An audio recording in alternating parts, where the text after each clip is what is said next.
Speaking of not having money to get things, I got stuck in Japan for 6 extra months because they didn't have money to send me to my next base. And I got in trouble for not showing up at the correct time at my next unit. Even though it was because the Marine Corps could not pay for the ticket for me to fly home. And they're like, well, you should have paid for it yourself. What? And I was like, bro, what do you mean? That's like a $3,000 ticket. You're listening to the Art and War podcast with your hosts, Mitch and Nathan. Mitch is a former airborne infantry squad leader who now spends most of his time coaching soccer. Nathan is a professional illustrator and an avid shooter with a couple of years of Canadian military experience. Together, they run the Seaburn art page. Enjoy the show. I gotta ask you though before we actually. I mean, my only plan here is just to keep slipping rum into his drink while he's not looking. This is very strong. I think I have made this stronger than I expected. Nervous. For the record, he put about a shot in. That's about. Was that all that was left? That was about a shot. Well, good thing I have a second bottle. Yep. So is that I'm just my weak Asian sensibilities. Is the black guy on Twitter that's like posing with like guns and like gun bunnying? Luke, is that your roommate? No. Oh, I've been thinking No. that's your It would roommate be awesome the longest if it time. was. I remember you. No, You're like, I wish he was. Yeah. I'm like, yeah, no, Nick.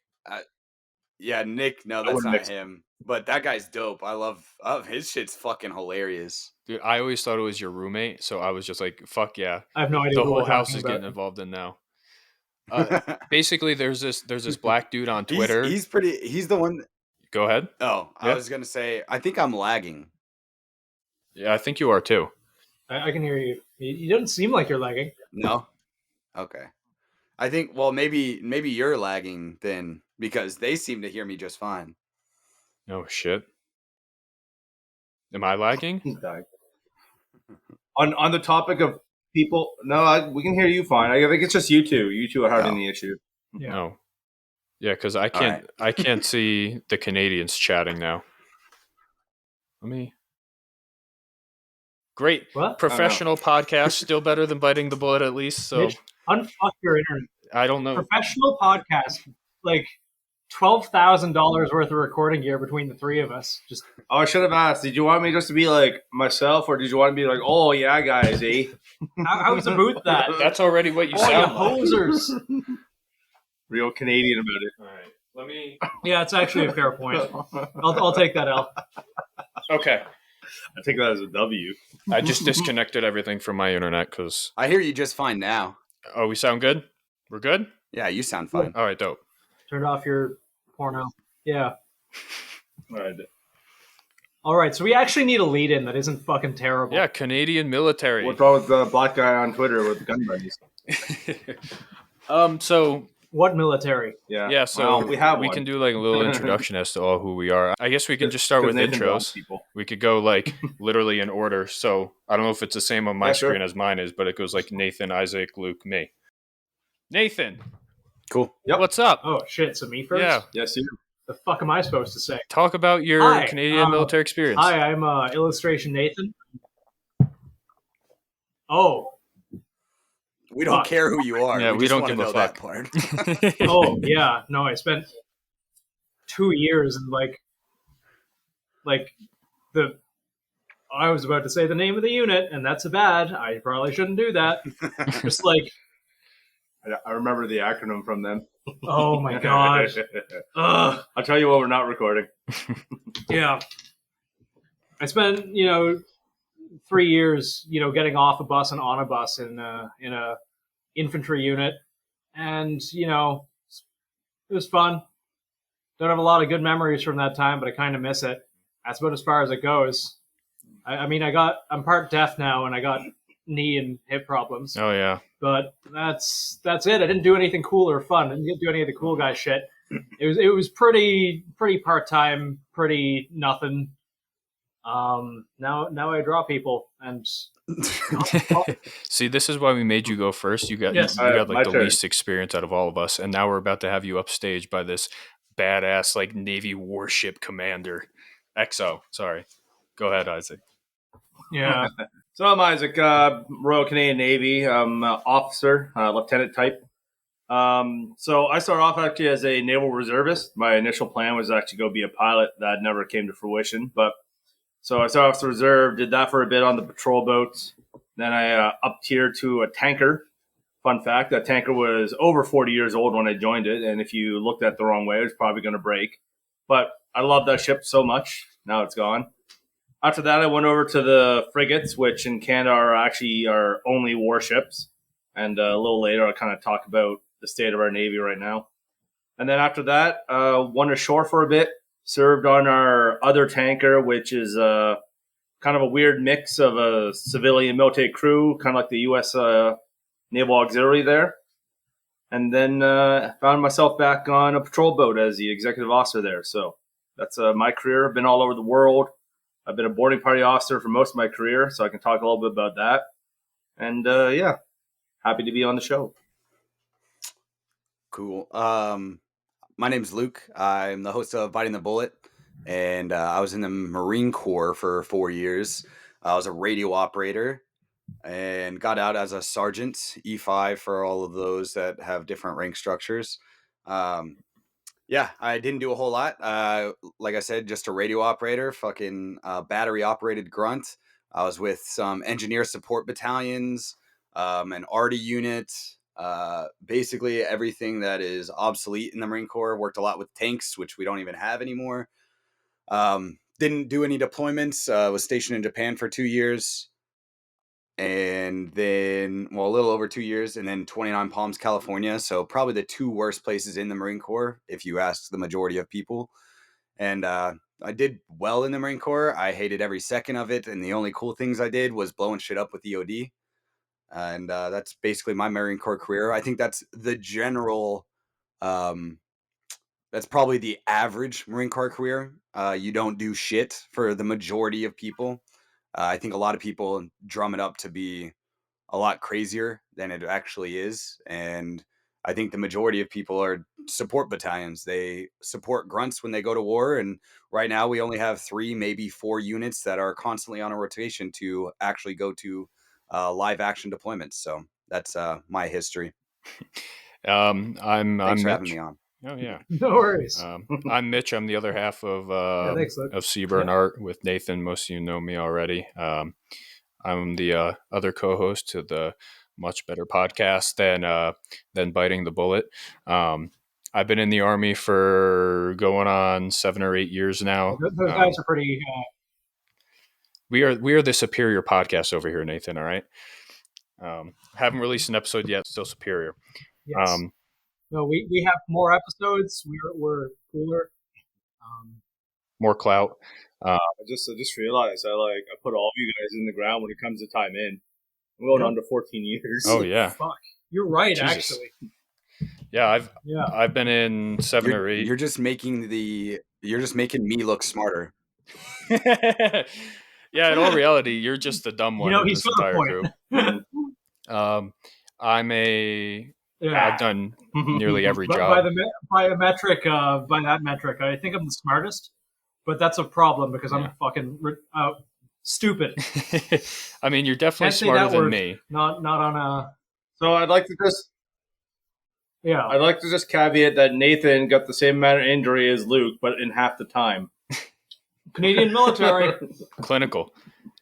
Speaking of injuries, I'm eligible for hearing aids now. Really? Yeah. I might be. Well, no, I'm not. Might be. I am getting medically retired. Yep. Yeah. I'm getting medically retired now. I found that out last week. You are actually. Fuck yeah. Oh, really? Yeah. Let's go. Yeah. So I mean, I'm getting out earlier than expected, flexing, and that's good. You had what, like a year left? For you. Yeah, I have like a year and a half left. Thanks, man. I'm excited. I get to get out earlier. No worries. What's up, man? Yeah. Well, we totally stomped on what your intro is, You know what? so you go ahead. Nobody gives a fuck about me. I've done almost every job that like I have to care. Luke, I've got one question. Do you have any beer? Do I have any beer? Yes. Right now? Beer, yes. Yeah, I have beers. I feel like we should just shame Mitch into drinking. I don't have any. I don't have any alcohol except for I'm tequila. Drinking water. Oh, Well, there you go. Oh my God. let's make it fun. So what's the deal with you guys with medical retirements? For like, I don't know the process for you guys versus us. So I'm going to be honest. I don't know the process yet because the process technically hasn't started for me. The official recommendation was put in from people that work at the pain clinic. I will say getting just to even see somebody that can actually tell me an answer, it's taken for fucking ever. I initially got hurt in like 2018. We were in Afghanistan. And the way that ISIS-K works, they're a bunch of fucking dickheads. They're smart dickheads. But they wait for you to go through, do your little walk through the village, get all your shit, be in the sun all day, get all hot and bothered, and then you're like, fuck yeah, I get to go to this sick ass base with like a subway on it and go eat and enjoy my time. And you're all ready to leave, and then that's when they try to fuck with you. So I just got my whole squad up in the back of in the back of a MATV, and I had my my pack on and everything, my ruck. So I just hopped up. They started to fuck with us. I got all Hua fucking army, jumped off the back, and I had my rucksack on, my full kit, and my back and neck just said no. And that was years ago. Oh, Yeah, years ago. Sometimes it's all it takes, man. Yeah. Yep. I can only imagine that because me and Nathan were doing rucks yesterday, and I think ours were like maybe 50 pounds. Maybe. And after like 2 hours, I want to die. So I can only imagine you guys with your ridiculous rucks. I've seen the photos. Like 70 plus, fucking full fighting order. Yeah, mine was 120 every time I went out. Holy shit. Yeah, those radio Man, your operators spine must out be there. disintegrating. Yeah, we got it's all of our batteries. You got a 2-day battery supply, so mine was 120 at the minimum, and I got out, and for my final physical, I had 2 compressed discs and a bulging disc in my back, in my lower back, and it still gives me problems to this day. But honestly, haven't done anything about it whatsoever because I'm an idiot. And I finally have health care and health insurance through a private company, and I still haven't done anything about it because I'm an idiot. Get that shit taken Man, care go of, see man. a fucking chiropractor. Right? Dude, it gets worse. I know. It I'm gets, just, like I worse. said, idiot. I need to. Yeah. It got to the point for me. I started. It was pushing on my quana nerve. I can't remember if that's how it's pronounced. And that's the nerve that like controls your dick. So like sometimes like I would just piss myself or just not be able to get an erection. So like I was doing. Oh no. Yeah, I was the NCOIC for cadet summer training, buddy team live fires 2 years ago, I think. And I was in the middle of like grilling this female cadet because she just aimed a loaded weapon at one of my new officers that was helping. So I was just losing my fucking mind because that's back when I was super hua. I care about everything. I was losing my mind, and all of a sudden, like I just felt like piss going down my leg, and I'm just like, did I just fucking piss myself? Went and got it checked out, and the Dude, I would be scared as fuck if I was that person getting yelled at. Like, this dude just got so mad at me that he pissed himself. Like, I'd be fucking freaking out. If my DI did that, oh my God, I'd be like, oh shit. Laughing. That's terrible. I know, I feel so bad, but at the same time, I'm putting myself in the other. Look on her face and just you continuing to yell, just like the piss creeping towards her boots. Like, I was brings new meaning to the term piss. I remember being fucking furious. I thought it was sweat because it was. I realized it wasn't sweat after a couple seconds, but my initial reaction, because it was fucking Fort Knox, Kentucky in the middle of summer. So it's hot as fuck. I'm out there all day and I'm hot. I'm angry. Some stupid ass fucking cadet just pointed their weapon at one of the officers that was running the lane. I'm just fucking laying into her. And I'm like, what the fuck? And then I'm like, I just think I fucking pissed myself. Finished that day. I'm like, it'll be all right. I went and I saw the medics afterwards, and they're like, bro, go. Here's the PA. Brought me to a female captain PA, and she's like, all right, I need to look into your ass. And to check the quasi-quasi nerve, you got to take a finger and like, yeah. And she put a finger in my ass. She's like, oh, yeah. And sent me to get imagery. And this was, like the second or third time I've had images on my back because, like I said, this has been a problem since like it was either 2017 or 2018. And they're like, yeah, it's getting worse. And lo and behold, it got significantly worse. You're like, no fucking shit. It's getting worse. Yeah. Yeah. It was funny because the first time I pissed myself, though, that wasn't the first time. So I kind of like had an idea, but like the first time I pissed myself, they didn't believe me. I went in because I was like on my way to work. And I pissed myself. It was for morning PT. And like I pissed myself and I'm like, this is a fucking problem.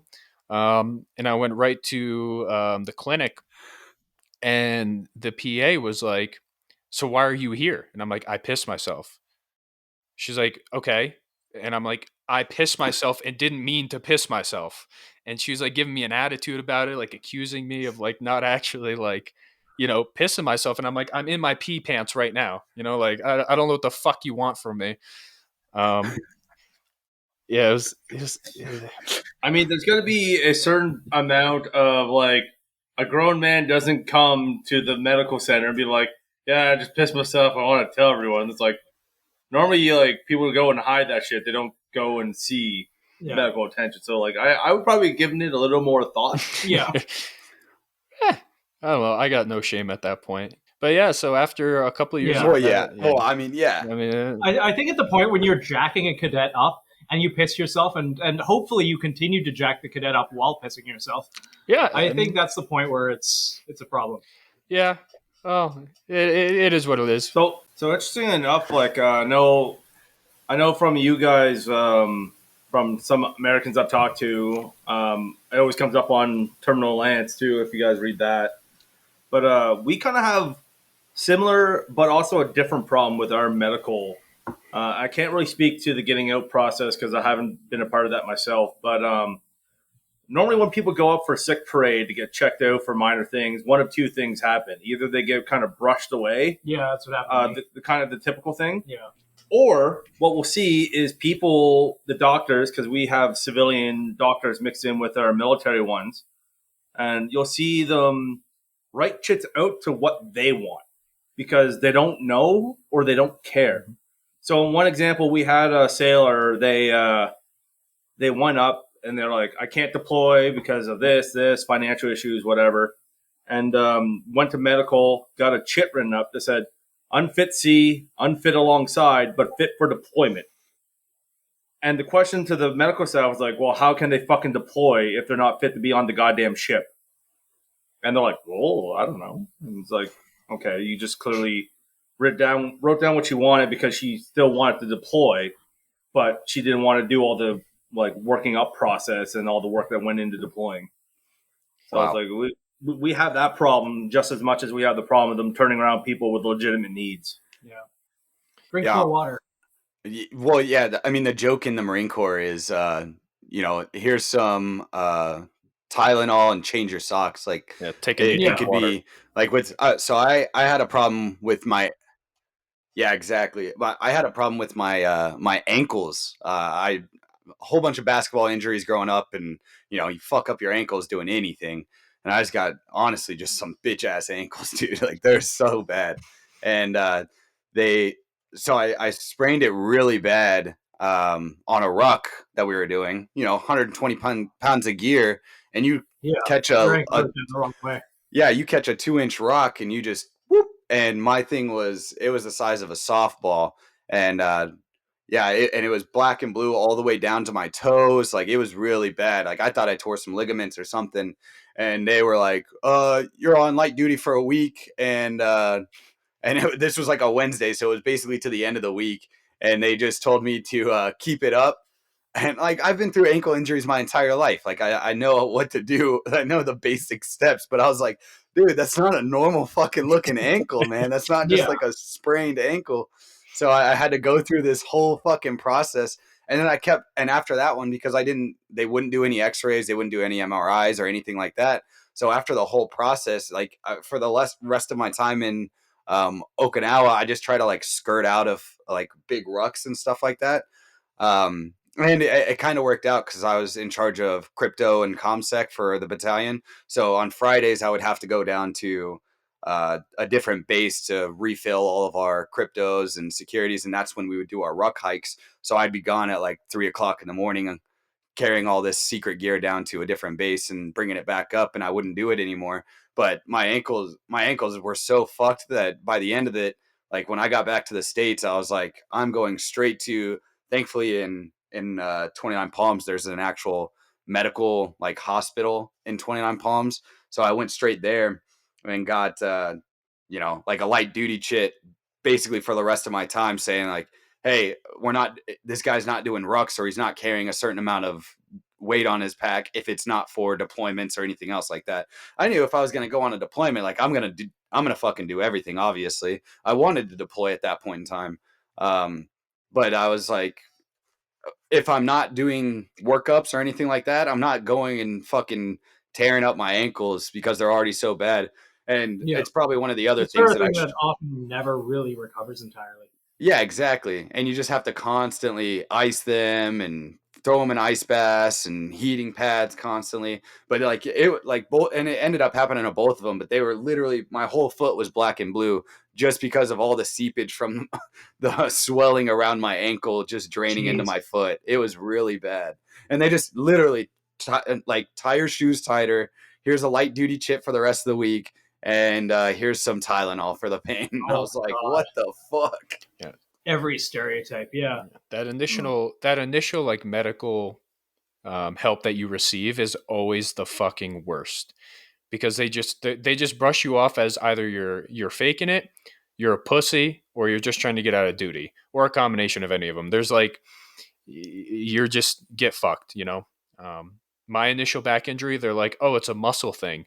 And they like jammed, it was like dry needle therapy. And I'm like, dude, I know it's not a muscle thing. I can feel the difference between my fucking spine being like compressed and fucked up than like the muscles around it. And they're like, no, it's a muscle thing. It's a muscle thing.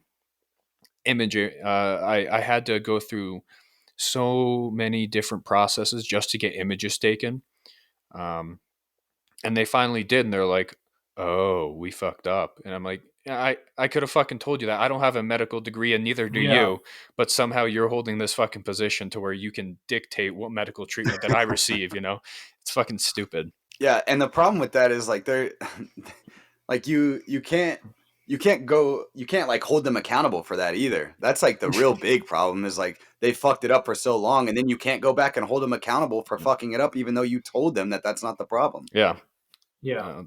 And I'm assuming it's kind of similar in the Canadian military from what it sounds like. Fortunately for us in the Navy, we don't really have to deal with. We don't typically have the same type of injuries in the Navy as you'd see in the combat arms trades. But one of the surprising ones, a lot of people don't realize that a lot of Navy guys come out with fucked knees because they don't realize that when you're at sea, right, your whole body trying to stabilize staying upright. Even in the calmest seas, like the ship's still moving to a variance, and like. A lot of guys are going like, oh, God, my knees are sore, but like, it's just from this, just from that, or I'm getting old. And a lot of guys will get out of the Navy and all their knees will be fucked. Yeah. But the only trade in our Navy that can actually get compensated for that are engineers, because we're working in such tight spaces. They're always on like crouching down, bending over, doing weird things. I mean, on top of like being in amongst every other chemical under the sun as they work on these fucking ancient engines. Yeah. I imagine the problem is exacerbated by the fact the Navy and every trade right now, everything in the Canadian military in general is super short staffed. So people are being sent on double the deployments that they have to be. Yeah, right now we're actually have many critical shortages for engineers. And it seems like right now the command's grand plan is to fast track engineers to senior positions, which will lead to its own problems when our systems, being as ancient and old as they are, will start breaking down more and more because you got less experienced guys leading even less experienced men. So it's going to just keep rolling and rolling until we just can't put ships to sea anymore. Yeah. Yeah. I was going to say that's kind of a problem in our air wing department, but first I'll talk on the knee injuries for Navy. Like obviously we're a department of the Navy, so we work right along hands with the Navy quite a bit, especially when I was in Okinawa. And same thing, like all of them have extreme knee problems, and a lot of us do too in the Marine Corps because we're on ships constantly as well. But the second part with our air wing, we have a big problem of ancient systems, like helos and things like that. People not they're like they want a readiness report for deployments, and they just want the numbers, so they don't really care. They need it to barely pass, and you have fucking CH-53s being held together with duct tape and Lance Corporal spirit, and then you see and some of these crashes over the last 6 years have been because of poorly made or poorly remedied problems inside these air systems, and Marines and sailors have died because of it, and it's literally because of malnourished gear basically, and people that don't know how to fix anything at this point in time, because any other place that this would be, it's not safe and it would be deemed unfixable and you need a new one, but they don't want to pay for it. The Marine Corps is also super fucking cheap, so we don't get any of the new stuff. We get all of the Army's hand-me-downs. And by the time, relatable. Yeah, by the time we get that, yeah, go ahead. I was gonna say, Lucas, before you came on there, I was actually talking to Mitch about the Canadian Forces in our entirety is probably most in sync with the U.S. Marine Corps, because we're very much similar in the sense that we tend to get old shit from other nations. We never actually get the stuff we need to do the job, and we did it kind of really shittily, but they kind of tried to incorporate the rifleman first mentality to the entire forces. So back when Afghanistan started spooling up, our general at the time, our chief of defense staff, Rick Hillier, incorporated what was called Soldier First, where everyone had to go through a kind of a really, really pared down Army soldier qualification. So we still do that to this day, and it's kind of detrimental to us because rather than having guys come out of our basic training as sailors ready to go to sea, we have guys who really poorly know how to do a section attack. And we're like, well, that's great. Can you do fucking damage control? No. Well, cool. Now we have to send you on another course to go learn how to do that. And I'm not sure if you know about the only people who are really good with arms are those who use them every day. Because if you see any sailor fucking touching a rifle, it's the scariest thing on earth.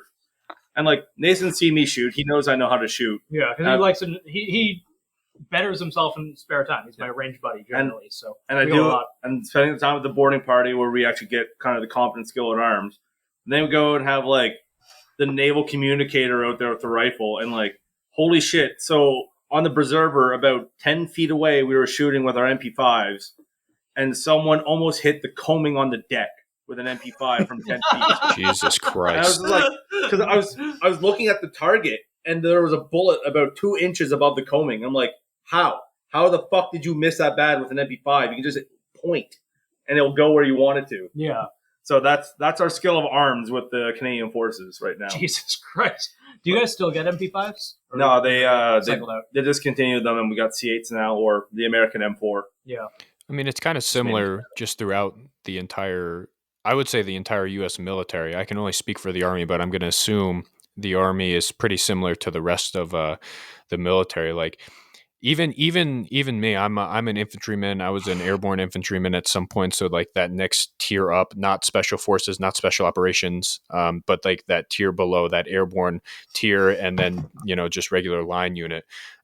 Even we we would only shoot as often as we had ammo, and we would either get no ammo or way too much fucking ammo, which relatable. And that sounds like such an insignificant problem to have until you're out at a range at 3 a.m. and they're like, hey, we have 30,000 rounds left and we only have 15 of you out here and we can't go back with any ammo. And you're like, what the fuck? I just spent literally all fucking day, all night already shooting, and it just turns into mag dumps. But But it also becomes a safety issue. You got people that have been out there for so long, and their minds are wandering, and you're giving them fucking live rounds. Yeah. And you're saying just shoot as much as you fucking want. And it's God damn. Yeah. Yeah. Not to mention the wear on the rifles. Yeah. Right. Here's 20,000 extra rounds of 7.62. Like, just meg dump this until you hate yourself. Like, no one wants to do the paperwork. Yeah. Well, I've never had someplace make shooting not fun, but the Marine Corps did. Yep. I don't know how. I don't know how, but they literally made shooting guns one of the most amazing tools ever in the world. They made it not fun, and it's forced reasons like that. They put you under extremely stressful environments, or maybe not stressful, but like time-consuming, monotonous fucking environments where it's like, this isn't even good training. This is actually just pissing me off. You're just pissing away tax dollars. Like, and nothing bothered me more on the ships is that guys who would be planning the shoots would be lazy, and when they put the order request in, right, they'd order the full actual can, because our combat systems engineers who deal with our ammo, like, well, we don't want to do fraction boxes, so just take the whole cans. And like, you need like a can and like a quarter to do the shoot, but like, here's 2 cans. And then they're like, oh, well, you guys are running out of time, but we don't want to bring the ammo back. Just mag dump into the ocean. Either mag dump, or I saw guys fucking throw good bullets like into the sea. They're like, just say they were gone. I'm like, that's fucking stupid. That's so, oh my God. And like, the other thing is too, is that we always shoot on our flight decks when we're on the frigates or on the sweep deck or forecastle for the MCDVs. And so it's like, you guys get an hour to do a shoot, which you think is a lot of people who aren't in the military would think is a long time, but it's like, it takes a long time to get through a crew of a ship to like get all the shots done. And then you'll be out there shooting and be like, yeah, helicopter's coming back in 15 minutes. Make sure you get all the fucking brass off the deck and like strike your targets. They're like, great. Like, thanks, assholes.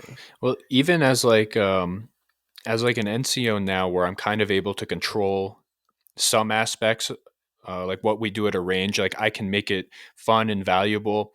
I find that even because you're always doing that baseline tactics, that baseline level shooting, you never get to like the cool guy advanced stuff.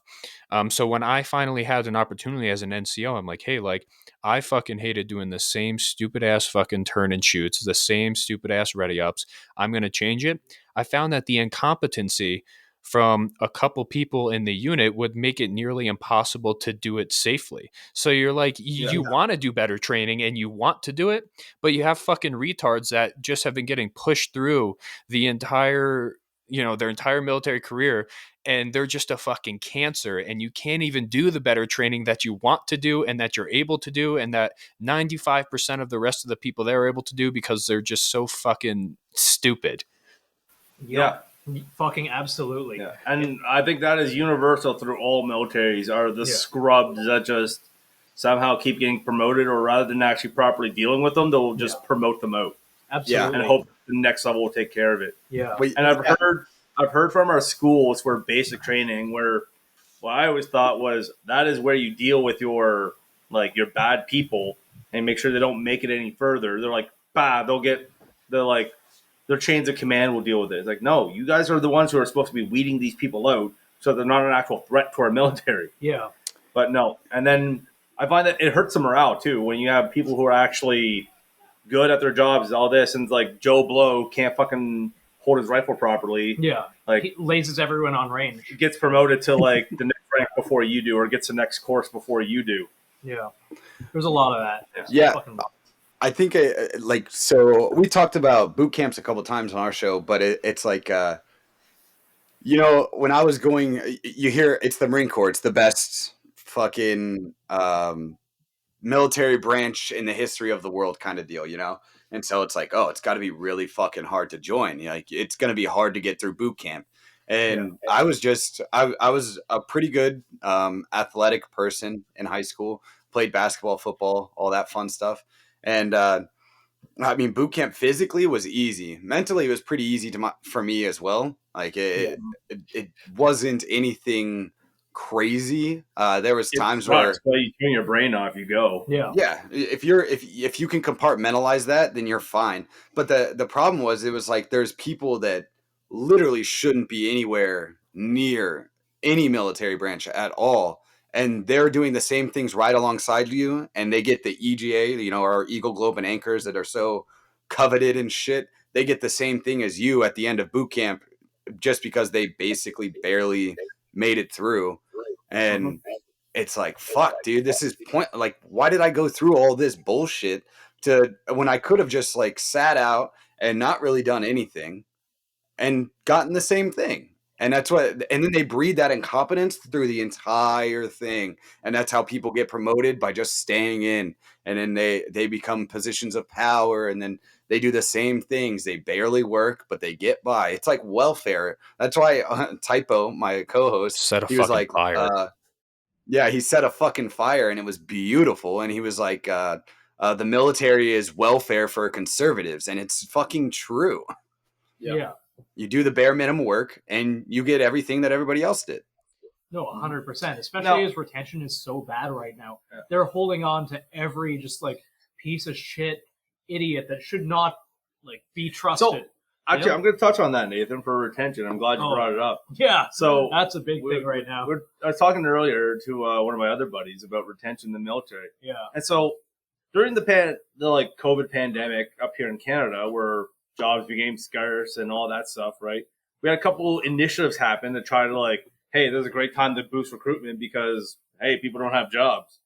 The Air Force actually put out a thing that was stating like anyone with prior military experience for Air Force can come back to the Air Force and like get a like easy job, right? Because they're all trained, they got the experience, so I'd have to requal, but sure.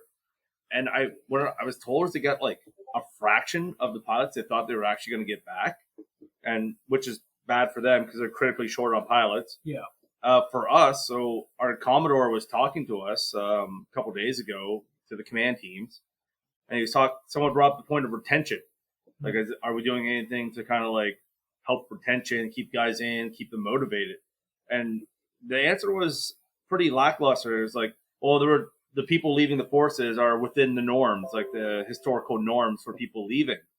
I'm like, okay, that'd be fair on any other year, but like when there's fucking no jobs to go to and you still have people leaving at the same rate, it's like that's fucked, man. It's like that should be a warning bell that people are wanting to get out and people don't want to stay. Yeah. People would rather risk being unemployed than to continue serving this. Like, there's a problem with that. Yeah. And I'll talk briefly. Like Canada, the Canadian military, we're paid very well. We're given pretty good benefits. Yeah. Like, especially in comparison to our partners south of the border, you guys definitely get way more benefits than we do. Just like they're shitty benefits, military discounts, military benefits, stuff like that. But like our base pay alone is pretty significant for what we do. And yeah, people were leaving that to face unemployment. I'm like, that's fucked up, man. Like. The benefits that you get in the U.S. military are like, they're really over exaggerated. Like I always heard like, oh, it's the best medical coverage in the world. I have civilian medical coverage. You hear that here too. It's just so much better. And then like, oh, you get free college. You don't really get free college. You're paying into it. It's not nearly as much as college would be. I think it's how much is it? It's like $100 a month for your first year. Something like that. Yeah, something similar to that. Yeah. Is that with the GI Bill? Yeah. Yeah. And you do get the base the base housing allowance is like the big thing with college. Yeah. It gives you, like, for me in Arizona, I think it was like $1,200 a month they gave me, and then they paid for my tuition. But then if you actually look at like the receipts that they pay for, that the U.S. government is paying for your tuition, and I had to look at the receipts because I was going to college during a time where the U.S. government shut down because they didn't pass a budgetary bill and blah blah blah blah blah. So I basically lost my benefits for a couple months, and it really fucked me. But that was also my fault for trusting this system that I have no trust in. But when you look at the payments that they actually pay, they're getting it at such a discounted price compared to everybody else that they're not paying your tuition. They're getting a military discount for you going to the school. They're getting higher subsidies for you going to their school, and they can put veterans attend this school at this rate. And ASU is one of the biggest ones, so they get huge kickbacks for the amount of veterans that go to ASU. It's wild. So that's a prime example, right? What we hear up here, right? Because we always hear like American military benefits are like fucking awesome. You get whatever you want type of thing, but like that clearly exaggerated. It's grossly exaggerated. I mean, but that's how they recruit you. I got a buddy who's a recruiter, and like I talked to him, like, dude, like, are you like bullshitting people? Like, you being honest with them? He's like, well, it really depends on how much my commander is like on my ass that month about meeting the unofficial official numbers. And I'm like, what do you tell me? He's like, well, sometimes I'll be like, yeah, like, you do 2-3 years and then you get out. And if you get hurt, you can get all these great benefits and, great health care. We'll pay for your housing. You pay for your food. We provide, all this like stupid shit. But then like, I remember that was a big thing. They're like, oh, it's like free food and free housing. I looked at my LES, which is like our pay stubs, for the first time when I got out of basic training, and like I kind of like taught myself how to read it, and like I'm fucking paying for my own food. Like they take it out of my they take it from my pay. It's not free food. I'm paying for it. If I don't fucking use it, they're still fucking taking it from me. Yep. Yep.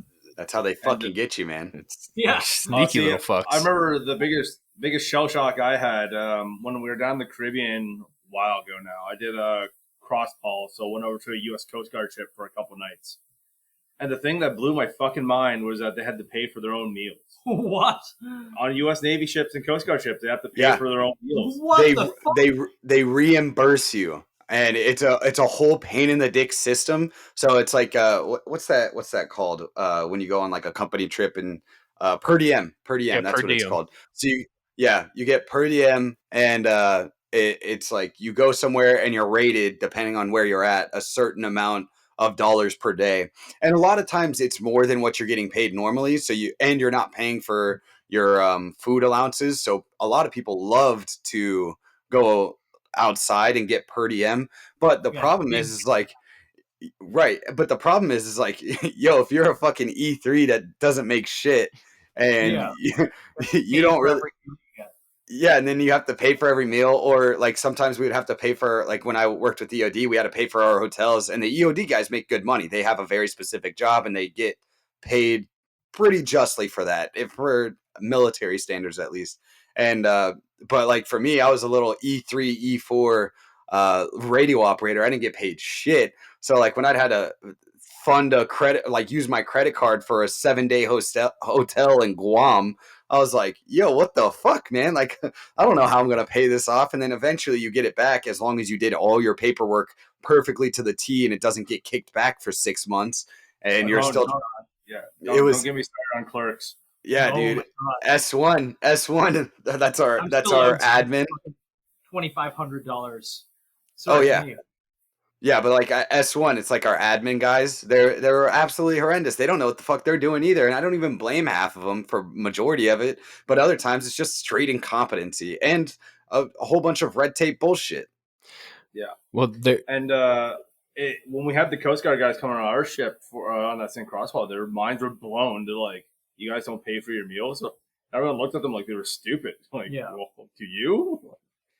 And like, we were go ahead there, Mitch. We were doing a training event in Italy, and we like did a whole jump in. We like secured an airfield. This is all training. This isn't like we actually did like, this isn't like real life shit. This is like a training event. Back in 1944. But our supply didn't have enough money to order MREs. So we all jumped with like 1 or 2. And then we landed, we took the airfield, all the other, support guys came in after that. And they were setting up, and then we had to go out, and it was like, we had like blanks, and we had to like go raid a compound or something. I don't remember. It was years ago, but it was supposed to be a 10-day operation. We only had like 2 or 3 MREs. Depending on like how much weight you wanted to jump with. Some people are like, fuck it. I know that like the MREs are going to be out there. So like, I'm not going to jump with extra weight. So whoever the supply people were, they didn't coordinate with the line units and tell them that, hey, we don't have food. So it's like day 2 there, and we're like waiting for this resupply still, like already tore through and rat fucked all these MREs. Day 3, day 4 comes around, and our platoon sergeant is like, hey, we're not getting fucking food. And we're like, what the, what the fuck are we supposed to do? So we ended up walking. I think it was like it was like 8 miles. We left like security for all of our equipment, but we had to take our weapons and sensitive items. We ended up walking like 7 or 8 miles to an Italian grocery store. And this is after being in the field for like 3 or 4 days. So you start to get that fucking sweaty, smelly, and we have our rifles. And we just walked into this grocery store and just like filled up our packs with like food, and we had to pay for it. We didn't get reimbursed for that shit. What? No, he didn't get fucked. What are you going to go up to the S shops that are also fucked up and be like, hey, let me fill out this fucking, this voucher, because you guys didn't supply us food, but they didn't even have fucking money to supply us food and to begin with. Dude, that's how. Speaking of not having money to get things, like I got stuck in Japan for 6 extra months because they didn't have money to send me to my next base. And I got in trouble for not showing up at the correct time at my next unit, even though it was because the Marine Corps could not pay for the ticket for me to fly home. And they're like, well, you should have paid for it yourself. What? And I was like, bro, what do you mean? That's like a $3,000 ticket. Like, but there was plenty of time, even with, so I have a similar story. They couldn't resupply. They actually forgot about us, and then they couldn't resupply us with MREs. And we were on a field op in Okinawa, and we were probably only 45 minutes from where our base is. It's a small training area, but it's the only place that we can do live fire events and things like that in Japan. But we were only like 45 minutes away. And I was working with the EOD guys, and we were kind of on our like separate base than everybody else was, thank God. And they forgot to get us MREs, and when they found out they forgot to get us MREs, they were like, well, we don't have the money to get you MREs. And then they couldn't get us potable water because they forgot that we were up there. And when they were like, we were doing a big event with like 2 other two other units in Okinawa, and they forgot we were up there. Our own unit forgot that we were up there, so they didn't give us potable water, and they didn't give us MREs. And so thank God, like we had a master guns and chief warrant officer 5, which is a fucking unicorn, and a who else was there? Master guns, and then a captain that's just been like bad. He's just a badass captain, Captain Freiberger. He was pretty sweet. And they just went and got the grill from back home, and then bought a whole bunch of fucking waters and brought it back up to us. And then when our battalion commander came to visit our patrol base, he was like, why the hell do you guys have a fucking grill and this, that, or the other? And he was like, well, sir, that's because you didn't give us any food or water, like, you motherfucker. And when a chief warrant officer 5 is telling that to a battalion commander, and I think he was like an 06 or something around there. Chief warrant officer 5 outranks that motherfucker every time. He called him by his first name the entire time as he's talking shit to him. It was the best day ever. But they're just so incompetent. Like it's like what this conversation's about is like the incompetency of these organizations, because there's no, it's not a very trust but verify system. It's just like, let's spend as much money as we can so we can get bigger budgets next year. Yeah. And, like I have my own stories about being forgotten places more solo. Oh man, same. But on the topic of the planners being incompetent here, my ship when we were over in Suda Bay, Marine, you may have been there, but big Navy stop for NATO. Our Lago, he's a junior Lago, so one of his taskings to get ready for the real job was to fucking plan the fueling before we left. And so the morning comes, right, and I'm the force protection guy, so I'm getting all my shit on with my team, and overhear them talking in the flats there, and it's the Lago, the main Lago, is talking to him. He's like, hey, so we good to go for the fueling this morning? And he goes, oh, I don't know. He goes, what the fuck do you mean you don't know? He's like, I just don't know. So he looks to the other junior guy who is super incompetent, fucking great guy. He goes, probably censor that one. So he goes, like, I'll fucking deal with it. And like 30 minutes later, had it all planned out, like ready to go. And then same guy. So flash forward a few years, same guy is on another frigate as the actual logo. He fucks up so hard he got fired because he didn't book the port visit. Like, not just like one little detail. The port had no idea this fucking ship was showing up, and it showed up the morning of. And they go, what the fuck you doing there, warship? And they're like, we're here for our port visit. Like, we don't have you scheduled to come in. And it was just like, oh. What? And then the captain called him up and was like, what the fuck? And he's just like, all he could do was shrug, and that was it. That was the end of his career, pretty much. What is it? But like the fact that he was able to go from like not doing the basic shit to being fully in charge of this warship's like logistical operations is mind-boggling. Yeah, but goes back to kind of the theme, right, of scrubs getting pushed up through the ranks. Yeah. Well, I think there's one organization which, all other organizations that do this are branched from, and I think that organization is called the government. So what does it mean? What does it mean to be fired in the Canadian military? So he still has his job. It's not like kicked out, but like Okay. he's virtually going nowhere else. He's getting put into a fucking cubicle somewhere and forgotten. Okay. Yeah, see, that doesn't happen too often. Does that happen around you?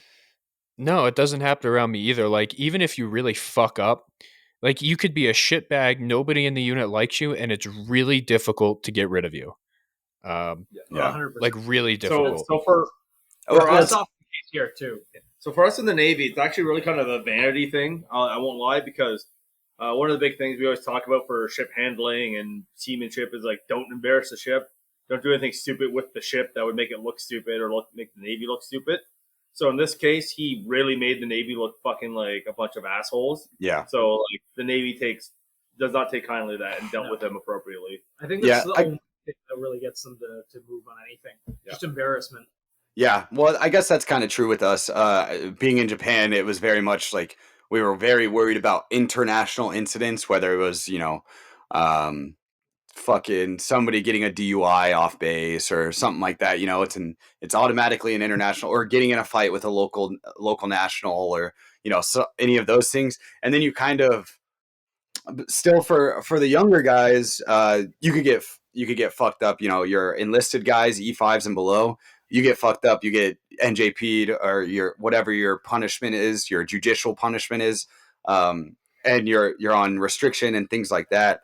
But for our officers, we had an officer in Japan that he was a captain, so he was an 04, and he was drinking and driving off base, swerved into an oncoming lane and killed a family in our unit, and it called everybody back from our 96, like our time off. Called everybody back on a holiday weekend, and we all got in trouble for this officer. It's your fault. It's our fault. Who then they got off punitive charges in Japan because they didn't want that international incident type stuff.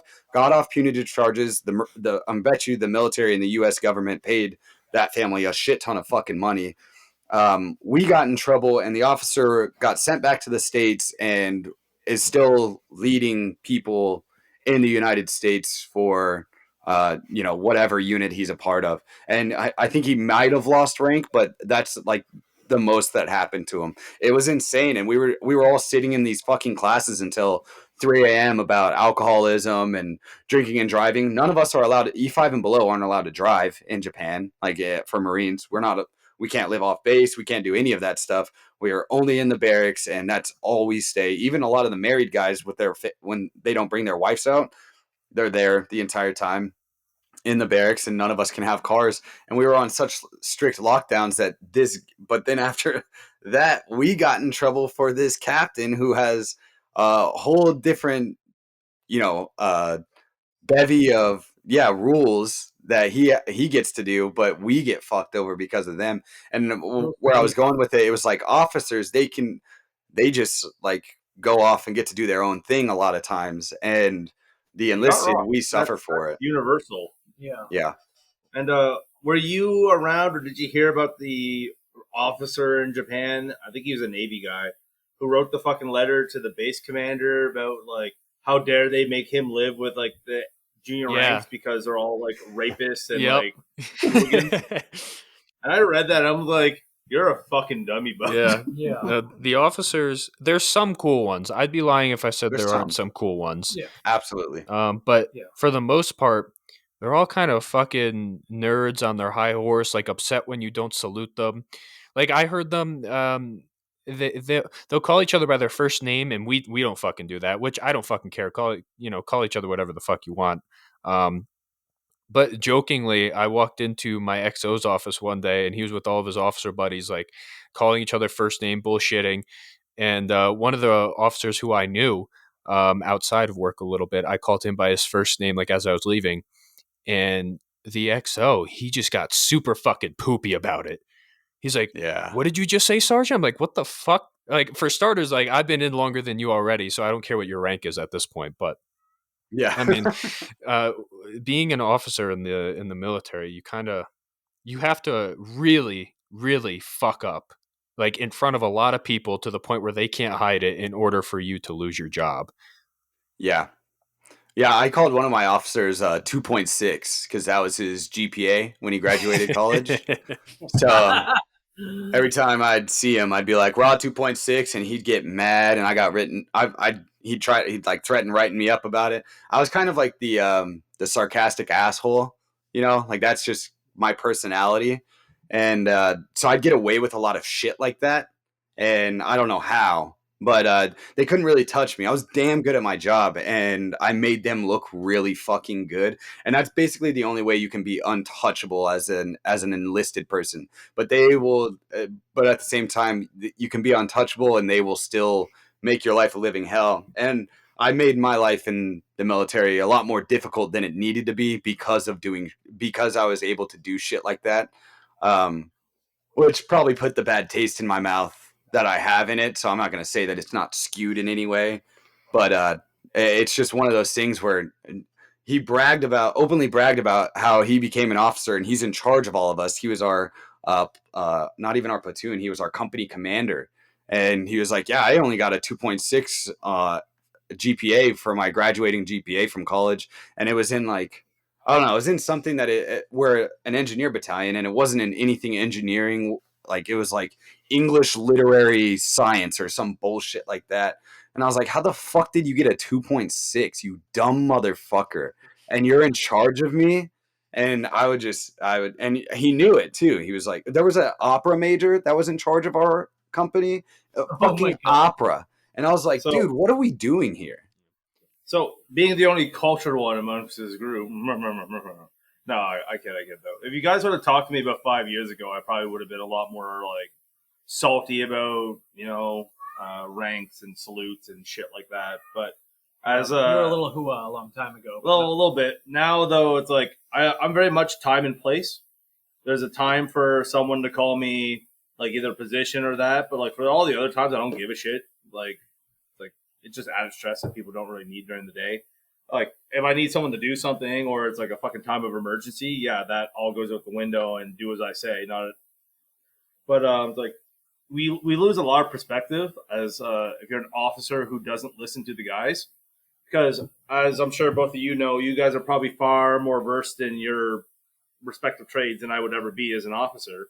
And to just shut someone down and not listen to them, even just listening to them is like key. You may not have to agree, but just listen. And I'm really glad you kind of brought up the officer thing too, because it's such a weird one with the universities. So it was like back in the 80s, Canadian officers didn't actually need a degree. We could just join up as an officer.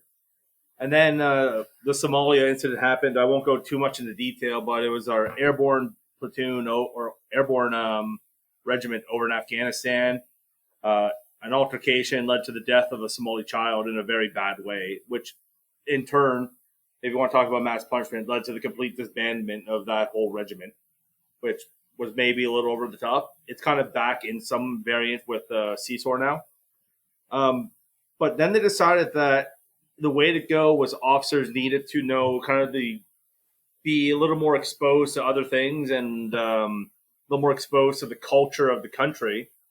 So they decided they need degrees.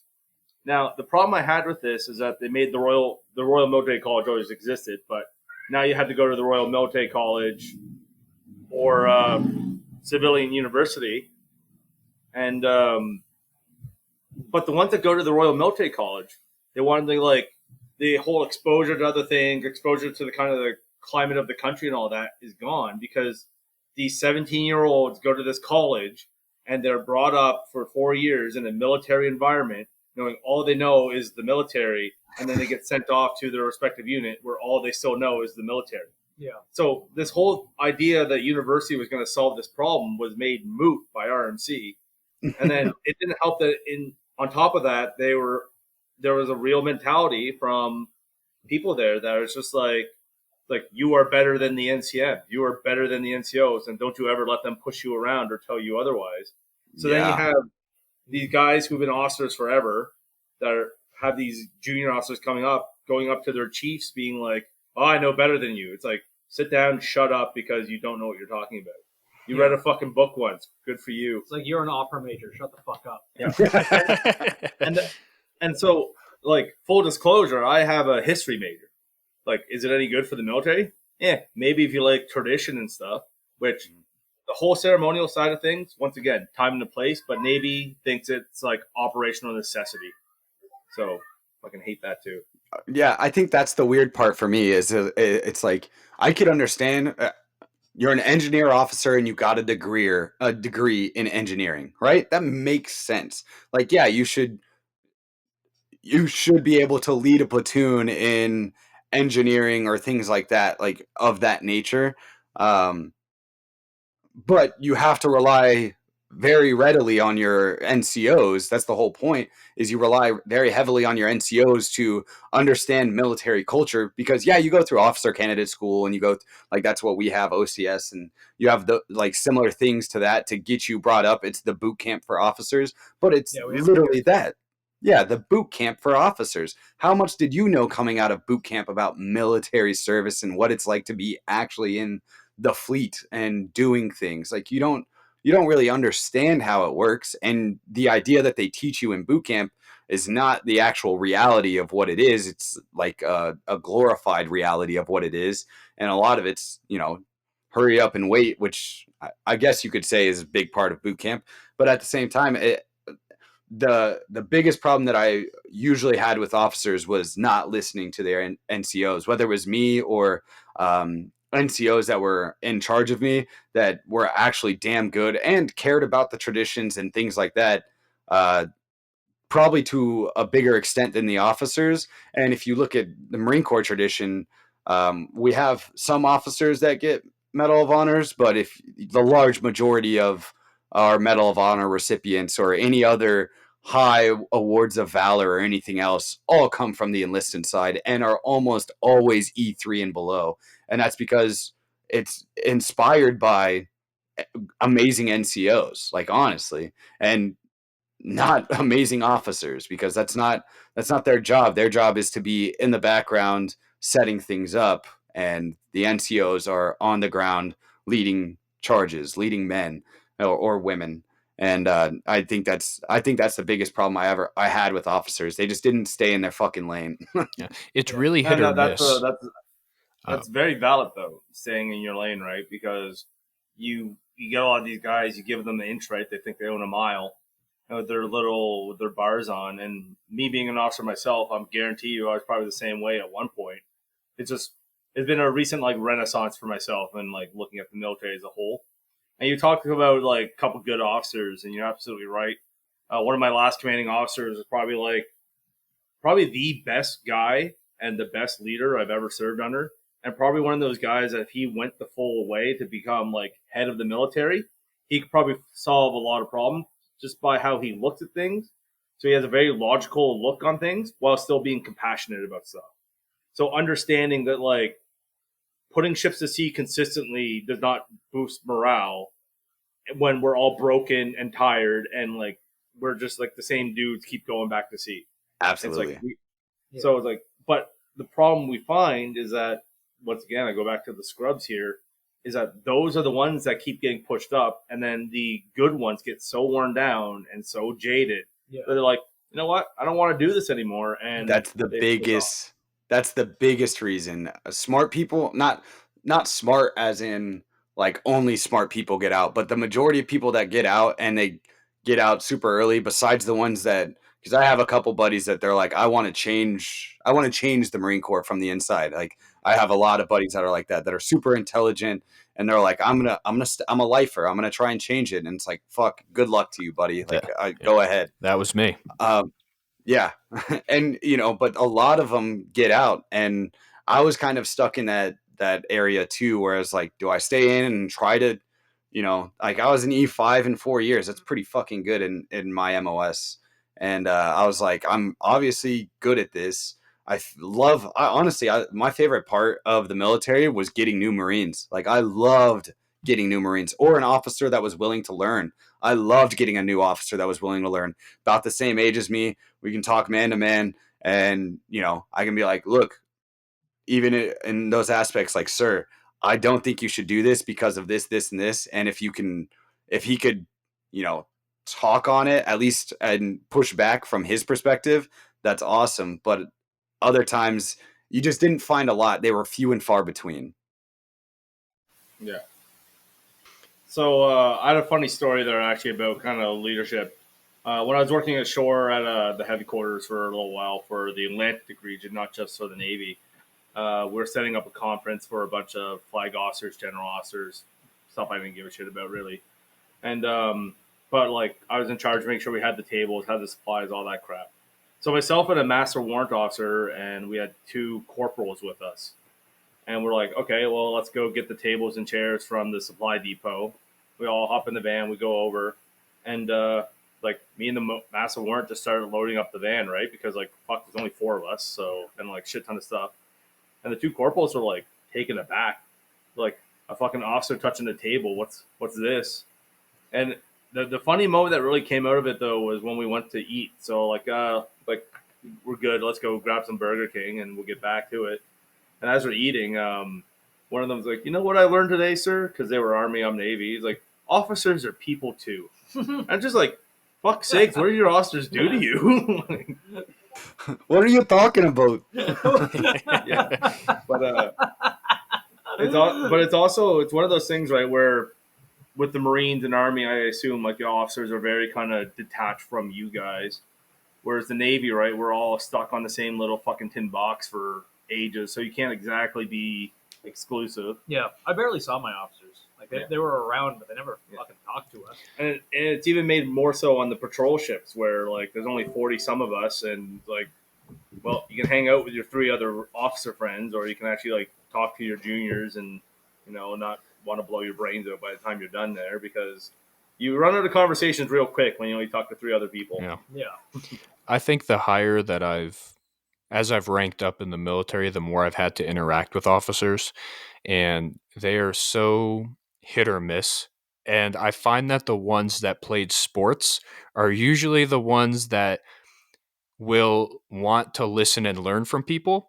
And then the ones that are just fucking nerds that are like way smarter than me, that know they're way smarter than me and all the other soldiers, because we're infantrymen, we're dumb as fuck, If we were smart, we wouldn't be infantrymen.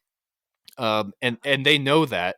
Like we had a marine biology second lieutenant, which is like the private of officers, and he would come in, failed Ranger school. So like the one job that an officer has is passing Ranger school, and failed Ranger school, leading an infantry platoon. And I was a squad leader for a squad live fire. I had this beautifully coordinated attack where I had mortars dropping on an observation position, and we were going to ambush this convoy for the exercise. And he was like, "Well, I don't want you to call in the fire mission." He didn't want him to call. I think it was a grid mission, and I'm like, I'm not calling in a grid mission. I'm going to call in a polar mission. That's how I know how to do it. That's how I'm going to fucking do it. Doesn't matter if fires is there. And he was like, "Well, I'm the lieutenant. I'm the PL. You're gonna do it like this." And I'm like, "No, I'm not gonna fucking do it like that. Like I don't give a fuck who you are. Like I'm gonna do it to where it makes sense and to where I can comfortably and accurately call in fires." And it turned into this whole pissing match. And then it was later on I found out he's a marine biology major, never played sports in his life. And I'm like, I probably just have a bad taste in my mouth from people that didn't play sports growing up because of that. But no, they're very hit or miss. I agree. Yeah. Isaac was on the football team. The American football team there, Mitch. Don't freak out. I mean, hey, I love both footballs, all right? Yeah, you like balls, I know. No, I agree though. I think sports is it's kind of important, and I'm not saying that everybody needs to go play fucking sports, because there's a lot of people that shouldn't play fucking sports. But fucking life. Yeah, but I think in military aspects, I think it shows a different camaraderie. You know, you have your team captains, and they're kind of rule makers, or at least trend setters for what your team is about, and they keep people in line, and then they have their people. There's a similar sort of rank structure when it comes to it, but most of sports, the good thing about sports that I do like, and what I expected to see more of in the military, was it's based off of ability and leadership, and you just don't see that in the military. Like, there's some, don't get me wrong, there is some that they actually rise up and they do very well because of their leadership abilities and their being able to be a very intelligent individual when it comes to it. But the whole majority of it, the way the system itself is built, does not reward those things. It doesn't reward great leadership in ways of putting more people underneath you because you're a great leader. It's very binary, where it's like, do you fit in this box, yes or no? And if you do, then you go up. And none of those boxes ever ask about leadership or actual cognitive ability for your job. And in some aspects, they're trying to do that. And when I was getting out, they were trying to move towards a more, in the Marine Corps at least, they were trying to move towards a test that they were going to run for specific MOSs, and that would test how well you know your job. MOS is your job. So they would try to test your job. But even the tests were so, like, they were like old. Like, I mean, going through my schoolhouse, I was tested on radios and learning radios that we haven't used in 20 plus years. And then I get to the fleet. We'll buy them from you. But yeah, like, we hadn't used them in 20 plus years. And so then you're getting to the fleet, and I didn't have any NCOs, actually. I had one NCO for about a week and a half. And my first interaction with him was our field day. It's like our cleaning day for our rooms that they come in and inspect us.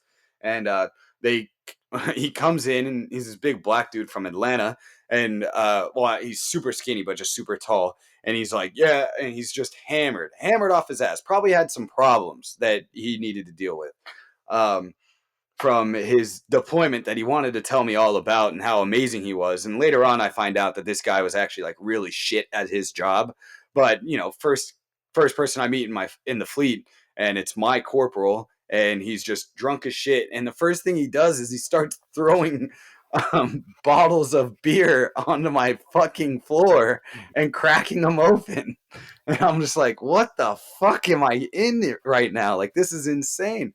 And that dude is a fucking a first sergeant in the Marine Corps now. Like, it's like, Jesus Christ. Yo, what the fuck is this? And he just does his shit and continues on. Like, as long as he's not causing problems outside the system, no matter how many people complain about him, or, no matter how many, the only thing that nails a career now is, sexual assault or talks of sexual assaults. That'll get you fucked up in the Marine Corps, even if you weren't anywhere near somebody on the day that any of this happened. But, it's just wild right now, the state of the military. And I mean, obviously, I don't know if you got, well, I know Nate and Seaburn knows, I'm an anarchist now. Like, that's how I describe myself. So I'm absolutely against, the military in general, And it's not so much the people inside the military, or else I'd fucking hate myself, which I do, but it's not because of that. You should hate yourself. But I'm totally against it as a system because I think it breeds very detrimental aspects to our society, and it continues this blind faith in something that it is really bad for a lot of people, whether you're in the military itself or you're the eye of Sauron, or the place that the eye of Sauron it's turned its eye on, like whether it's the Middle East or Somalia or, some fucking little island in the Pacific or whatever it is. It's gotten really bad. Let's get more money to Raytheon. So it's great you brought that up too, because I was talking to Nathan about it earlier, about kind of like the blind devotion. And as I said, like, I used to be that way, like, hoorah, Canada, like, fucking I'll kill and die for this country. Yeah, I think we all were at one point. That's why we joined, right? Yeah, I don't think we would have joined if we weren't. Now I look at it, I'm like, I would argue that about 50% of our force may actually be willing to stand up and actually fight if shit got real. And I think a part of that is our leadership. Right now, we're having a very big leadership crisis in Canada. You may or may not follow it, where a bunch of our flag officers, general officers are all getting nailed with misconduct, scandal, stuff like that. But very much like you said, right? You could be nowhere near. It could be something benign, or as benign can be. But like, so we have one guy who got nailed for sexual assault, and like he was a known scumbag that the Navy just kept trying to protect. Then we have another general who got nailed, and he went streaking 30 years ago as part of initiation, right? So it's like you can't really hold the two up. As I'm happy that this general is fighting back, right? Because he's saying that his removal from his post was a very political induced thing, well, on a military decision. So I hope he wins the case, because there's too much interference. The other thing about it too, though, is like going into a fight, you want to know that you can actually win the fight. And in Canada right now, like, looking at the state of like our equipment and all that, the Navy will not win any fights. No. We were supposed to do a simple task group exercise not too long ago, and we were supposed to have 10 or 11 ships out, and all of our heavy ships, like, so our major warships, were all broken and could not sail. And we had to go with our little patrol ships. And on the day that we left, one of the patrol ships broke down. How many ships ended up making it out? 4. Jesus. So it's like our great defense against Russia is 4 patrol ships with 50 caliber guns as their main armament. And that's the Royal Navy. Royal Navy. Well, and didn't one of them break down before getting back? Yeah. Oh, God. And then, so to add to that, so our major warships had this big plan of sailing all this year, especially to catch up after COVID. And aside from our deployer, which is overseas right now, we weren't able to put a frigate to sea for 5 months because they're all broken, and they'll push those ships until one snaps in half going across the Atlantic. Their hulls are so thin now. It's scary. Like, our shipyard here in Halifax, like, they want nothing more than to keep getting contracts and keep milking that money, because the Irving family's like the monarchy of Atlantic Canada. The ruling class. Yeah. Anyways, but they looked at one of our hulls, and they're like, we don't recommend you send this overseas anymore because we're not confident in the hull. I'm like, when the company that makes shit tons of money off repairing these is telling you not to send something because it could get lost, they're probably not fucking around, because if they lose it, they lose all the contracts that go with it. And it's like, you should probably heed them. Anyways, that ship's getting ready to go overseas again. Yeah, of course it is. Well, it kind of gets back to like the military here. It's not really viewed as a military by the government. It's kind of viewed more like a make work project. It's our version of conservative welfare, but it's also like, oh, we need Canadian jobs. Therefore, instead of contracting out to, say, like Global War on Terror, instead of contracting out to like Blackhawk or Eagle or whoever made all the gear back then, let's hire a liberal arts major who has maybe seen a movie with some tactical gear in it to design our new tactical vests. And I got another one on that too. So the U.S. being our like closest ally, and like arguably, I won't lie, I love working with you guys down south. Like, I've always had good experience with the American military. But like, when it comes to the equipment, the U.S. on so many occasions have been like, "Hey, Canada, like, we got this stuff, like, we'll sell it to you." And Canada's just been like, Example. So we had our Griffins, or our little utility helicopters. They look similar to a Huey, but they're different if you actually look closely at them. So instead of getting Blackhawks, we got these Griffins. And the big difference is that a Griffin is incredibly underpowered for what you actually need it to do. So you can transport troops or you can have armor on it, but you can't have both. And then when we were over in Mali, so just a little tidbit here. So during Afghanistan, we actually got kit. We need like the Globemaster, Chinooks, 777 howitzers, because when people start dying, the government throws all the make work out the window and starts just buying shit that they need. Yeah. Chinooks being one of the main ones. When we were in Mali, the Chinooks always had two kind of Griffin escorts, kind of equivalent of a Black Hawk with two Apache escorts, except for like Apaches are infinitely better than a Griffin will ever hope to be. God, yeah. What the main tactic was, if they came under fire, the Chinook just sped up and left the two Griffins to their own devices because it was so much faster. It's like, it's great when your escorts are actually a hindrance to the actual main item. Like the distraction. For the Navy, the United States offered to sell us Arleigh Burkes. Like, those are some bitchin' destroyers. Yeah. And when sell, it was basically like give Arleigh Burkes. Yeah. It wasn't expensive. Right? Yeah. And it's like, okay, cool. We got these cool destroyers to replace our ones that are like ancient and gone now. Literally falling and the apart. government's like, nah. It's like, okay. They won't take free gear. You know what my first tack vest is? Watch a Vietnam War documentary. Like that's not even a joke. The old 80s webbing is what we had up until like the mid 2000s. That's what we use in our, because it's from 1964. That's what all of our boot camps are ran with. Like all that stuff is like that old webbing shit. I'm not gonna lie. When I went through officer training, we had just got rid of the steel pod helmets and replaced them with Kevlar ones. Oh my god! Jesus Christ. Well, I'm glad. Yeah, we didn't have that problem. Yeah, don't even get me started on the fucking like liberal arts tack vests. I could go on it for hours. It weighed like it didn't hold plates. Big zipper in the middle. It weighed like, I don't know. It's the heaviest vest I've ever used, and it had no protective capabilities at all. Wasn't. I'm waiting for that illustration. Yeah. Oh my god. 4 mag pouches total. Even though the vest probably weighed 6 or 7 pounds. Like maybe that's an exaggeration. I don't know. That's what I fucking remember. And it held them all at like high, like above your nipple level. Yeah. It was the worst design I've ever seen. So yeah, when you're prone, it's like when you want to pull a magazine, you're like have to punch yourself in the chin. Yeah. Like it was the worst design, and it was zippered up. It looked kind of like those Amazon tack vests.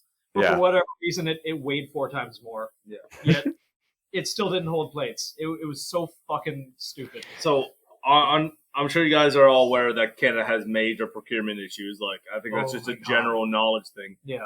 Our old CDS, one of the ones that's under allegations now for, I think, fathering 2 illegitimate children and sending a saucy email. Yeah. But he wanted to switch our military over to multicam. Like, just flat out, everyone goes to multicam in line with our NATO allies. Like, everyone in NATO is taking multicam. But instead, what they did is they switched our CADPAT, which now looks like MARPAT. It's just MARPAT now. Which is fucking funny because MARPAT was based off CADPAT. So we went full circle here. Yeah, we're using basically your guys' camo from the early 2000s because it makes Canadian jobs, because it's a fucking make-work project. Yeah, if anyone listening is curious, just look up new CADPAT and you'll see that it looks exactly like MARPAT. Yeah. I've gotten pretty lucky with my equipment. I think because when I initially joined, I was airborne infantry, so I got to start out with people that think they're cool guys, but they're not actually cool guys. But we get the gear like the cool guys, and I transferred to every unit with it. Every unit that I go to, they're like, you need to turn this in. This is RFI. This is deployment gear. Like, you shouldn't be having this right now. You need to turn it in. And I'm always like, oh, I already shipped in my household goods.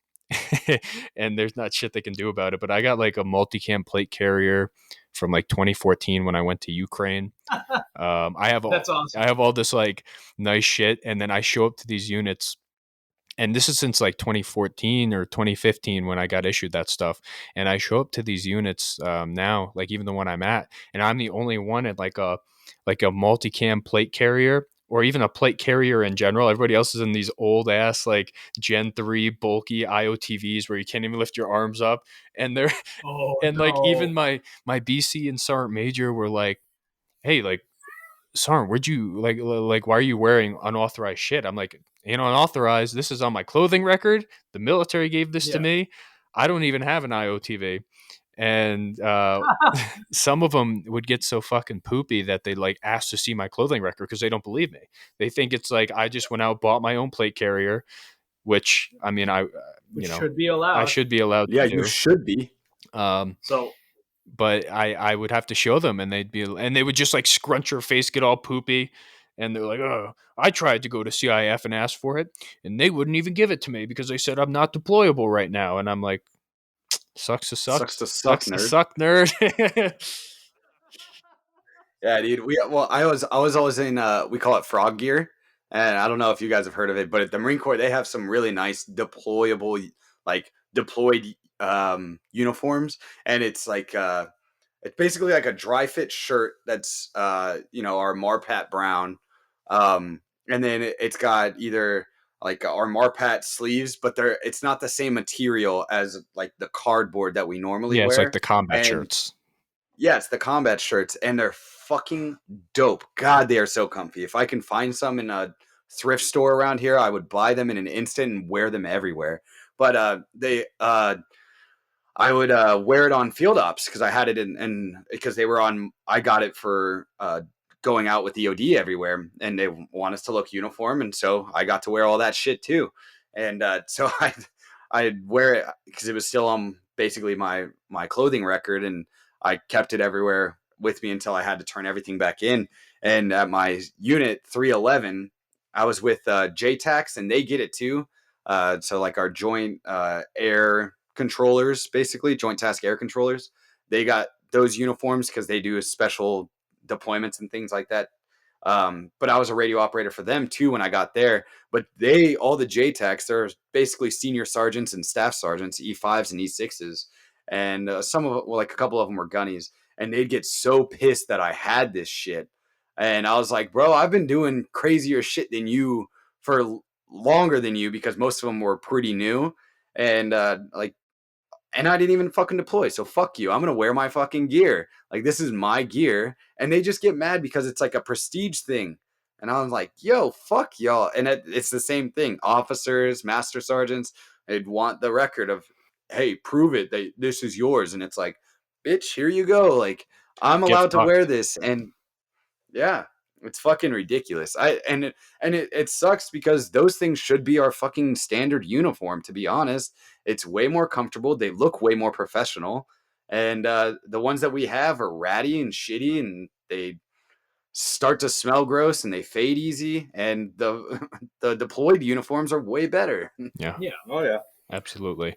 Well, we're coming up on like an hour and a half. I don't know if we want to like close it out somehow. Like, hey, like if you had any recommendation on to join the military from 1 to 10 and and talk about why or why not, the floor is yours. Yeah.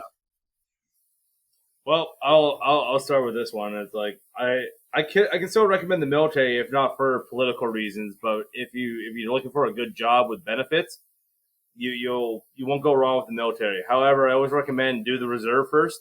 Actually find out if you like it, because if you don't, you can just nope out much easier than you can if you go to the reg force. Very easy to go. And there's a lot more reserve units spread out through all of Canada. So that would be my recommendation. As of right now, like if you're doing it because like you love your country and stuff like that, you're coming into a fucking nightmare and a mess. Yeah. And I don't recommend it at all. Yeah. For me personally, and trying to keep my political biases out of it, which obviously would be a hard fucking no.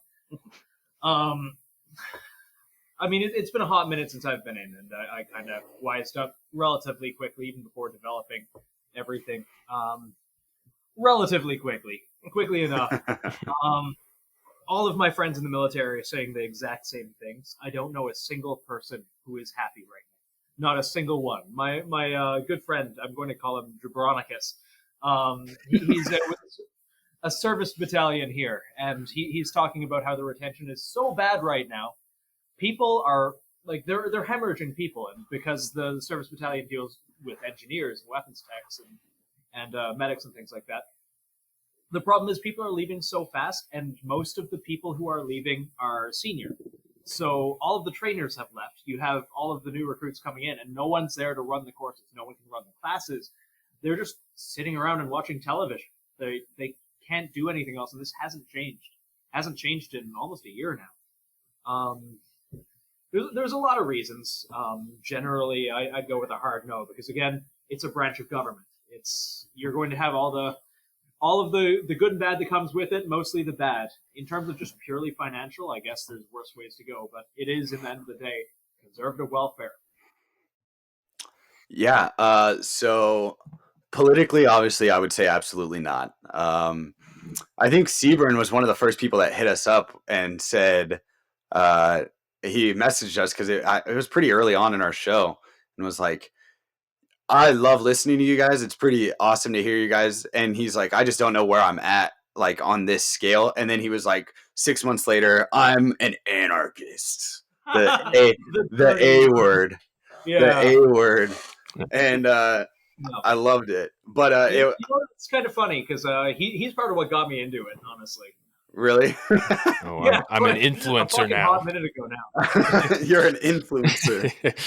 Yeah, but no. So politics aside, I had some of my best times in the Marine Corps and some of my worst times in the Marine Corps. The highest of highs, the lowest of lows. I would recommend no one to go into any sort of military. That's just my opinion, and what it's based off of is, as glorious as it could be, it's worse than that. So even if you do all the high speed, low drag things, you can be special operations, Delta Force, Navy SEALs, military or American military, like any of those things. Even those guys come out with severe problems. They don't get the recognition that they deserve. And you don't really do it for recognition or any things like that, obviously. But you don't even get taken care of afterwards. Yeah, one of the biggest stories that throws me so bad is, the men that raised the flag in Iwo Jima during World War II. After they raised the flag, people decided, it's a giant monument everywhere in the United States, and people decided at some point in time that they were going to go back and try to figure out who these guys were and where they're at now in life, and a couple of them died later on in the island hopping campaign in World War II. But the vast majority of them came back to the United States, became janitors, killed themselves from suicide.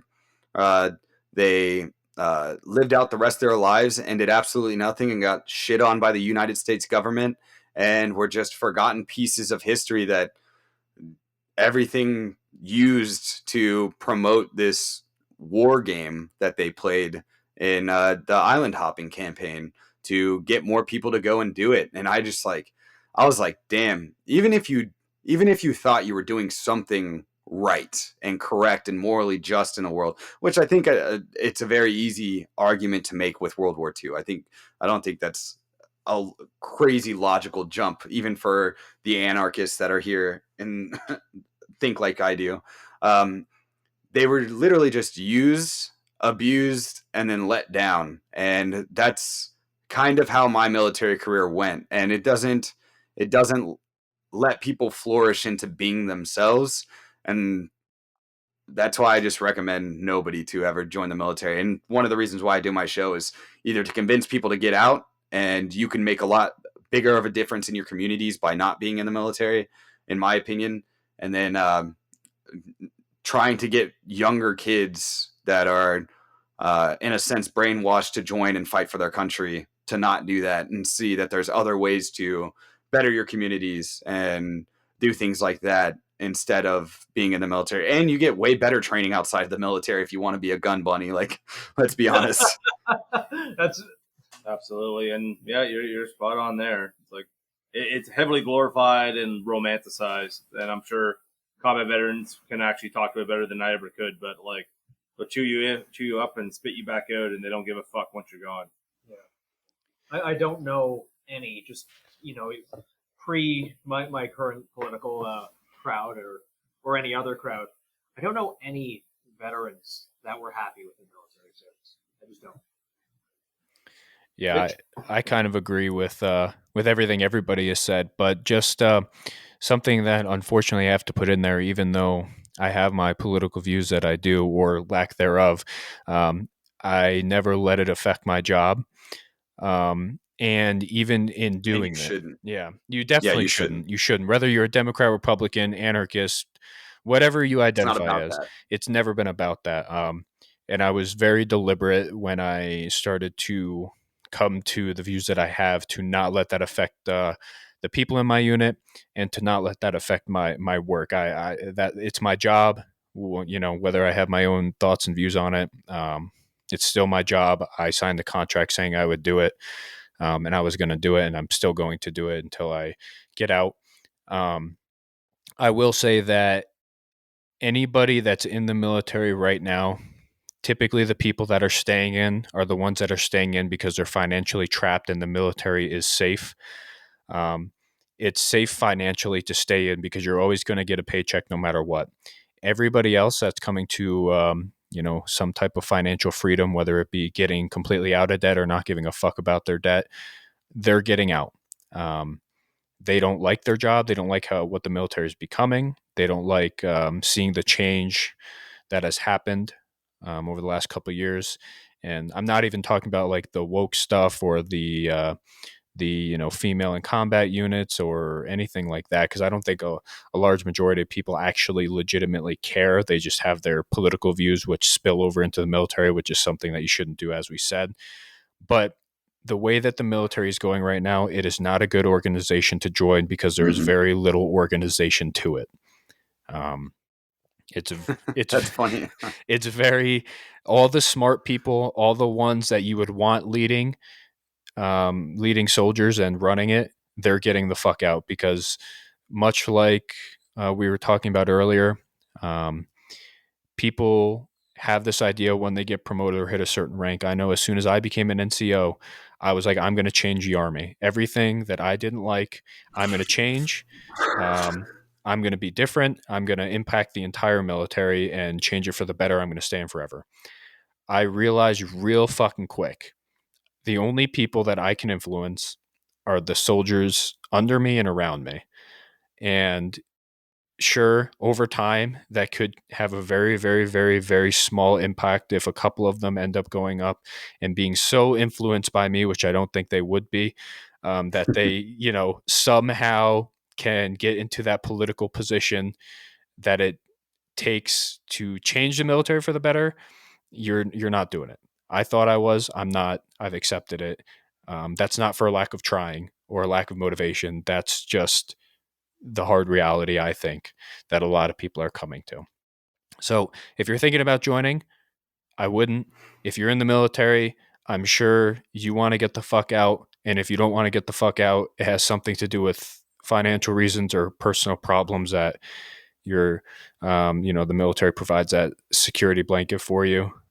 I recommend becoming debt-free and marketing yourself in a way that doesn't involve speaking about your military experience, and you'll be set up for success when you get out. Yeah, absolutely. I think that one point, if I could say something real quick, is if you are still in, you can have these ideas that either I do or any of us do, like politically. But the best thing that you can do is take care of your fucking guys and those around you. That's the biggest thing, and we probably should talk about that more because we have a large military following. That you really need to take care of your guys, and the best way to do that is, first off, not letting your political beliefs get in the way and put you in a position that you don't get to take care of your guys anymore. You know what I mean? I think that's a big one. That if I had came into the more extreme side of how I believe and how I feel about the military while I was still in, I probably would have had a hard time biting my tongue and still being able to continue being in the position to protect my guys from a lot of the bureaucratic nonsense that goes on. And that's honestly the most important thing. And that's how you can be that influencer that you said you could become if you get enough people that believe the same way that you do that stay in. So I just wanted to put that out. And I think it's funny that we did Canada versus U.S. military, and it's basically the same. Just point that out there too. And just to build on what you two said, just from the officer's perspective too, is of course the officer has to caveat. Of course, it's not a caveat actually. It's just fucking with you, man. Oh, I know. But just to build on what Luke said there, it's like if you're an officer listening to this, listen to your guys. Don't think that you're the be all end all, because you're not. And the guys below you probably been in longer than you, or at least the same amount of time, and they know equal amount, if not more than you do. So always listen to your dudes and take care of them. That'll be it for me. Yeah, well said. Well, hey, thank you, Isaac and Luke, for coming on. Be sure to go check out the Biting the Bullet podcast, a much lower quality podcast than this one. Next up, we'll have to have Typo on at one point, but I feel like he's always on every other podcast, and I'm like, man, Luke deserves some attention too. So, well, I appreciate it. Thanks for having me on, guys. I appreciate it. Yeah, no problem. Anytime. Yeah, thanks for coming on, Isaac. Hey, good luck on where you're going, what you're doing. I won't say too much, but good luck, and you know. Happy to be here, and hope I can come back again sometime in the future. Absolutely. Yeah, definitely. Yeah, I come on only when Isaac comes on, because I like Isaac. Isaac's dope. You should have Isaac on your podcast. Yeah, maybe we'll have to. We'll figure it out. Putting pressure on you now. He's just saying that because I just followed him on Instagram. All right, well, thanks for having me, guys. Yeah, well, thanks for coming on.